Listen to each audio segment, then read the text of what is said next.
Hello and welcome back to Painting Tips with Tess, and it's been a while but here I am and we are going to paint roses. So whatever we do in life we need to practice to get perfect at it. So it's very important to draw and learn your subject matter first. We'll be drawing our rose, learning about how each petal envelops the next and shading it. So really learn how to draw your rose and to make something realistic before we pick up the paintbrush and the paints. The next thing we do, or what I do, is to paint the rose with water.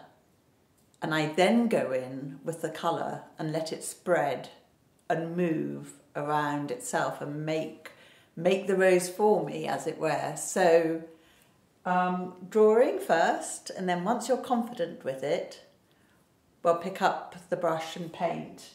I use, this is my practice drawing paper, I use 640 grams fine cold pressed Arches paper. You can use 300 grams, you don't have to use Arches, you can use Canson or whatever you prefer. But start off with practice drawing sketch paper so you don't waste your good paper.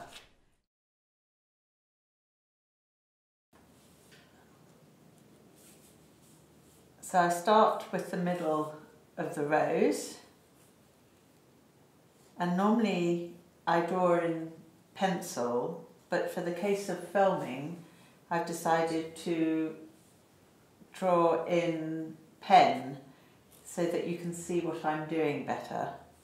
And I keep it very, very simple, almost cartoon-like, which gives me the simplicity for the painting.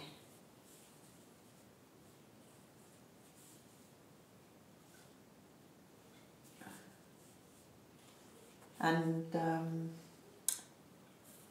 it's Valentine's Day today, so what's more appropriate than drawing roses on Valentine's Day?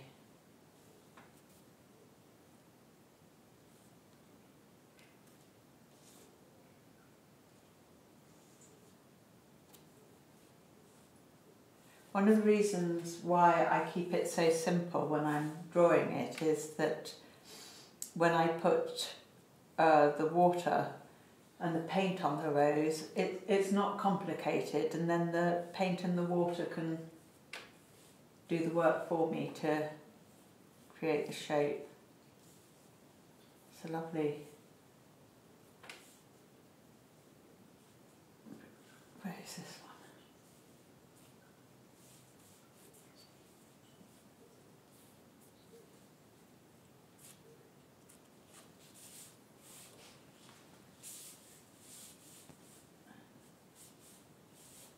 With this one petal coming out at the bottom.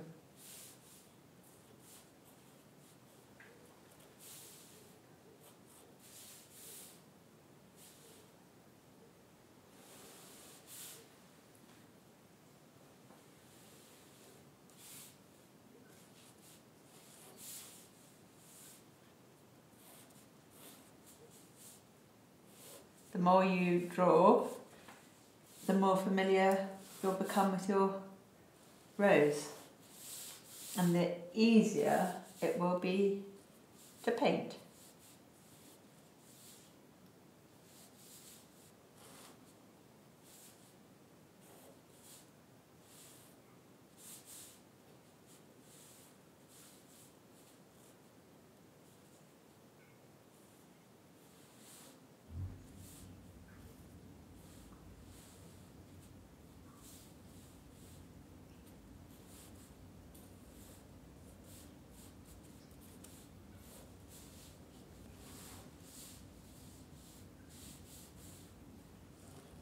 You don't need to draw all the leaves, you can draw as many or as few as you like.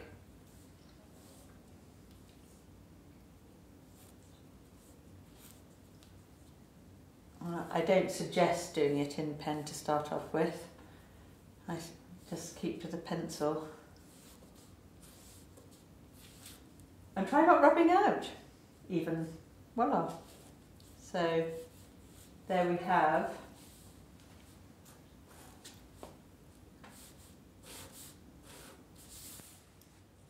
okay. So that's the first painting tip for the roses, the drawing, and in the next painting tip we'll be doing the watercolour. I'm using this Pro Art synthetic 1-inch brush for the painting. I quite like painting with really big brushes because it stops me getting all finicky. Here's my brush, here's my water, there's my rose, here we go.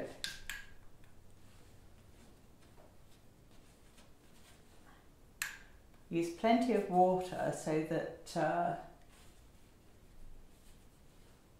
the paint spreads really well. I like the looseness of the water and the paint together, and that way you can get some really good spreading. It is a bit tricky seeing what you're doing, but you'll get used to it.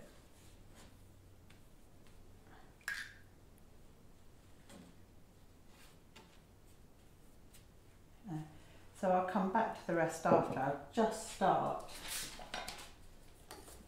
here. I'm going to go into the petals first with a cadmium red as my background colour, and I'm going to touch where I've put the water, and you can see what a beautiful spread that's making already, and how the shape of the rose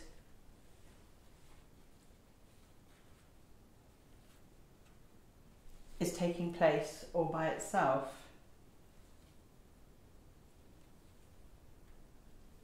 Now I'm going to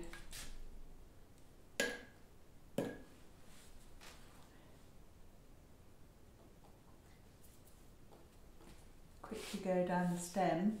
I like it when the red, cadmium red,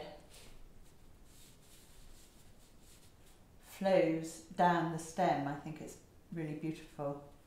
I'm not a precision artist. I like, particularly with watercolours, I like the colours to really do their own thing. I'm making a darker colour here to just emphasise the petals.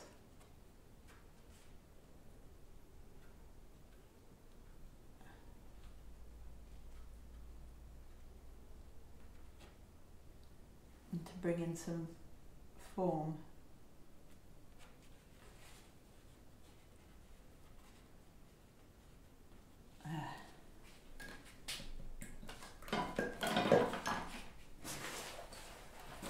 Another tip with watercolours is always to have clean water. You don't want to get your water dirty, otherwise you won't get the clarity in your colour. So now the leaves start off pale.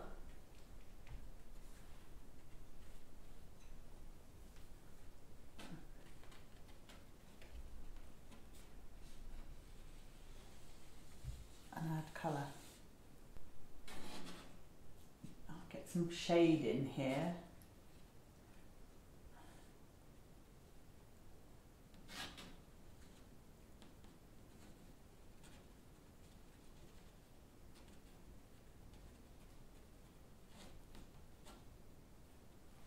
There's quite a bit of red in the stem. You can actually get quite a fine line with these very big brushes if you're very careful.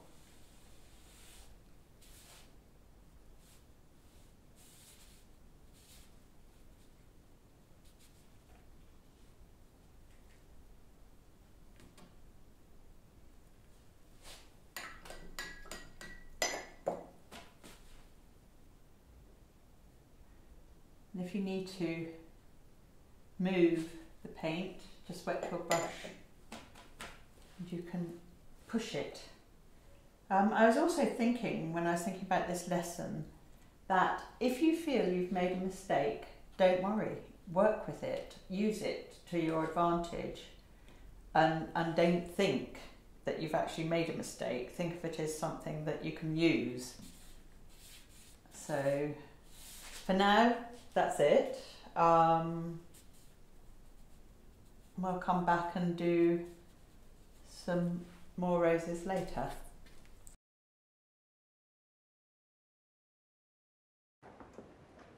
Here's one I made before, or painted before, and I just thought it would be nice to show you how the finished product is, and how the paint runs in to itself, and how you get all this flooding, and how beautiful that actually makes the painting. And I wanted to also show you this one. This one was white roses. And you can see here as well, I've permitted myself to use loads of different colours just out of interest. But again, you've got this wonderful flowing where I allow the paint and the water to paint the painting rather than me do it. And I really like this kind of result. So happy painting!